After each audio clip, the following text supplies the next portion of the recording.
بسم اللہ الرحمن الرحیم۔ ابو فوت ہوئے تو میرا بھائی BA کے پیپرز دے رہا تھا۔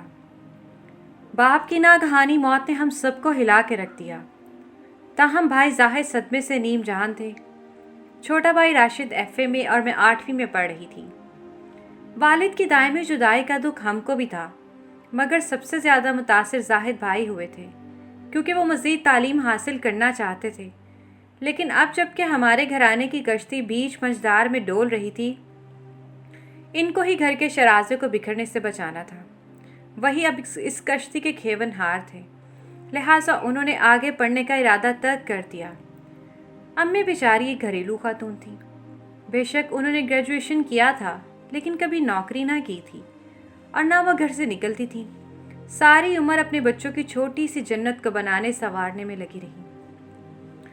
زاہد کا اعلیٰ تعلیم حاصل کرنے کا خواب ادھورا رہ گیا، مگر راشد کو اور مجھے اعلیٰ تعلیم دلوانے کا موسم ارادہ کر لیا اور ہم سے کہا کہ تم لوگوں کو کسی فکر میں پڑنے کی کوئی ضرورت نہیں، میں گھر کا بوجھ اٹھاؤں گا۔ گھر میں ایک گاڑی اور 2 موٹر سائیکلیں تھیں، تھوڑا بہت سرمایہ بھی تھا۔ زاہد بھائی نے اپنی موٹر سائیکل بیچ دی اور نوکری کی تلاش میں لاہور چلے گئے۔ لاہور میں کچھ دنوں بعد ایک سیٹھ کے پاس رسائی ہو گئی۔ اس نے میرے بھائی کو اپنی کمپنی میں ملازمت دی اور معقول تنخواہ کے علاوہ رہائش بھی عطا کر دی۔ زاہد بھائی باقاعدگی سے امی کو ہر ماہ تنخواہ بھجوانے لگے، جس میں ہمارا گزارا بہت اچھا ہونے لگا۔ چھوٹا بھائی دل لگا کر پڑھنے لگا، کیونکہ اسے بھی احساس تھا کہ بغیر تعلیم حاصل کیے کوئی مستقبل نہیں ہے۔ والد صاحب سفید پوش اور ہمارا تعلق شریف مگر متوسط طبقے سے تھا۔ ابو کو 2 مکان اور ایک پلاٹ وراثت میں ملا۔ ایک مکان میں ہم رہتے تھے اور دوسرا کرائے پہ اٹھا دیا تھا۔ پھر بھی زاہد بھائی لاہور میں کافی تکلیف برداشت کر رہے تھے۔ ظاہر ہے گھر سے دوری کے اپنے مسائل ہوتے ہیں۔ زاہد کو گھر کا کھانا نایاب تھا۔ وہ مسلسل ہوٹل کا کھانا کھاتے تھے۔ ان کی صحت متاثر ہونے لگی، رنگ پیلا پڑ گیا، وہ کمزور ہو گئے۔ میرا یہ بھائی کمال کا صابر اور ہم سے بے حد محبت کرنے والا تھا، تبھی وہ خود پہ بہت کم خرچ کرتا اور اس کی یہی کوشش ہوتی کہ زیادہ سے زیادہ ہمیں سکھ پہنچائے۔ میرے بڑے بھائی نے ہمارے لیے بہت قربانیاں دیں، لیکن مجھ نادان نے اس میرے جیسے بھائی کی بالکل قدر نہ کی۔ 2 سال لاہور میں اس نے بہت مشقت اور تکلیف میں بسر کیے، جبکہ ہم گھر کی ٹھنڈی چھت تلے آرام اور سکون کی نیند سویا کرتے ہیں۔ جب میں نے میٹرک پاس کر لیا تو مجھے زاہد بھائی نے کالج میں داخلہ کروا دیا اور راشد کو اپنے پاس لاہور بلوا لیا تاکہ وہاں انجینئرنگ کالج میں داخلہ لے سکے۔ کالج کا 1 سال بہت سکون سے گزرا، مگر دوسرے سال میرا دماغ خراب ہونا شروع ہو گیا۔ ہوا یوں کہ ہمارے محلے کا ایک لڑکا اسرار اپنی بہن کو بائک پہ لینے کالج آتا تھا۔ اس نے مجھے دیکھا تو اس کا دل میری جانب مائل ہو گیا۔ اس نے اپنی بہن کے ذریعے مجھ سے خط و کتابت شروع کر دی۔ جب مائرہ نے اس کا خط لا کر دیا تو بجائے خفا ہونے کے میں مسکرانے لگی۔ گھر لے جا کے خط پڑھا اور جواب لکھ کے بیگ میں رکھ لیا۔ اس طرح میرے اس کے ساتھ خط و کتابت ماہرہ کے ذریعے ہونے لگی۔ ہم ایک عزت دار خاندان سے تھے۔ تمام محلے دار ہمارے خاندان کا احترام کرتے تھے، جبکہ اسرار کا تعلق جھگڑالو خاندان سے تھا۔ اسرار کے 2 چچا زاد بھائی اقدام قتل کے الزام میں جیل میں تھے۔ ایک قریبی رشتہ دار کا بیٹا ہیروئن فروخت کرنے کے الزام میں قید تھا۔ بے شک اسرار میں ایسی کوئی خرابی نہ تھی، لیکن وہ جو کہتے ہیں کہ مچھلی سارے جل کو گندا کر دیتی ہے، ایسے میں برے لوگ سارے خاندان کی عزت کا جنازہ نکال دیتے ہیں۔ امی کا کہنا تھا کہ مائرہ کے گھر والے بے شک بری سرگرمیوں میں ملوث نہ ہو، لیکن ہیں تو وہ بھی انہی لوگوں کے رشتہ دار جنہیں زمانہ فسادی کہہ کے ان سے نفرت کرتا ہے۔ لہٰذا وہ مجھے مائرہ سے دوستی سے منع کرتی تھی اور اس کا گھر میں آنا جانا ناپسند کرتی تھی، مگر میں ان کی کہاں سنتی تھی۔ باوجود امی کے منع کر کے روزانہ میں مائرہ کو گھر بلا لیتی، یہ وہ میرے اور اسرار کے درمیان پیغام رسانی کا کام کرتی رہی۔ کبھی کبھی کالج سے جب ہم کٹھے واپس آتی، وہ اصرار کر کے زبردستی مجھے اپنے گھر لے جاتی اور میری اسرار سے بات کرواتی۔ ماں جو مجھ پہ اعتماد کرتی تھی، اس سیدھی سادی ماں کو میں نے اپنی کرتوتوں کی ہوا تک نہ لگنے دی، بلکہ اس عظیم ہستی کو دھوکہ دینے پر کمر کس لی۔ ایسی سرکشی کا جو نتیجہ نکلتا ہے وہ نکلا۔ میں سارے محلے میں بدنام ہو گئی۔ وہ محلے دار جو میرے مرحوم والد سے عزت سے ملا کرتے تھے، کفِ افسوس ملنے لگے کہ یہ کیا ہو رہا ہے، اس شریف آدمی کی بیٹی کیا گل کھلا رہی ہے۔